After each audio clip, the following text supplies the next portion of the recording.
What happened when you gave the wrong person a second chance? My sister and I have always had an okay at best relationship. We never talked, but we never fought either. We never shared clothes, never talked about boys, never did anything like that. Whenever it was just us two, the air was filled with awkward silence, which neither of us cared enough to break. But that all changed when she turned 21, because the second she took her first sip of beer, everything changed. She went from drinking monthly, to weekly, to daily. It felt crushing seeing her delve deeper and deeper, and what was even worse was when she tried to drag me down with her. I never liked alcohol and wanted to stay away from it, but she bullied and coerced me into it. On her 22nd birthday, she gave me a bottle of water that was actually straight vodka, and when I spat it out and started coughing, I looked up to see her recording my reaction and laughing. I gave her one final chance after that. I told her if she tried to drag me into drinking again, I would cut her off. Well, a month later, it was her and her boyfriend's anniversary. They invited me out with them, and my sister promised not to ask me to drink with her. Of course, she lied. Throughout the whole night, she kept giving me extremely diluted drinks that I didn't even realize had alcohol in them. Some vodka, whiskey, even rum. I remember feeling a light buzz after my third drink and the world started spinning. This was the first time I was intoxicated. I clung to her asking what was wrong with me, but she just laughed and because she was tipsy herself, admitted what she had done. I don't remember the specifics. All I remember is being enraged. I called a cab on the spot, and once home, I sent her a voice note telling her I never want to see her again. What's even more insane is that she called me a week later, blaming me for ruining her party, because everyone looked at her like she was an eye-hole after finding out why I left. I didn't even respond, just hung up. Life went on without her. I soon met the love of my life. We got engaged, got married. My sister wasn't invited, never even attempted to reach out. But then, coincidentally, when I was pregnant, she sent me a message. She said she saw my Facebook post about having a baby with my husband on one of her friends' accounts,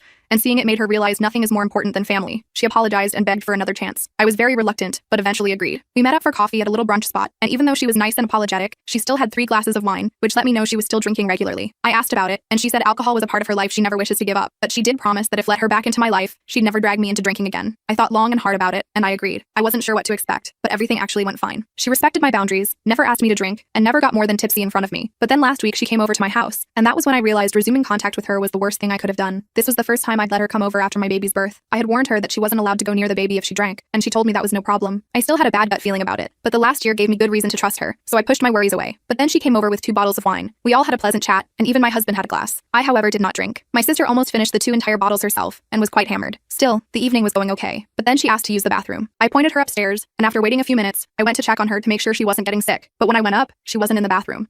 She was in our room, sitting on our bed, wasted out of her mind, holding my baby. The second she saw me, she panicked and quickly stood up to give him to me. But as she was standing up, she lost balance. She fell and dropped my baby. He fell on the floor. I screamed and went to check up on him. Thankfully, he hadn't fallen from a notable height. He was crying, but seemed to have no major injuries or anything, which I thank my lucky stars for. My sister got up and started apologizing, and I just called my husband. I told him to hold our baby and dragged my sisters downstairs and outside to speak to her. I told her that I had one rule. Under no circumstance could she get near the baby while drunk. And while drunk, she decided to hold him, then dropped him. She kept apologizing, but I called her a taxi home saying I never wanted to speak to her again. That, however, turned out to be a mistake, because as it turned out, she had done more than just dropped my baby. She had fed him the remainder of her wine bottle, and he was currently upstairs, throwing up, while my husband was crying and calling the hospital. I can't tell you what I did to my sister when I next saw her. The rest of the video is on my channel and linked below.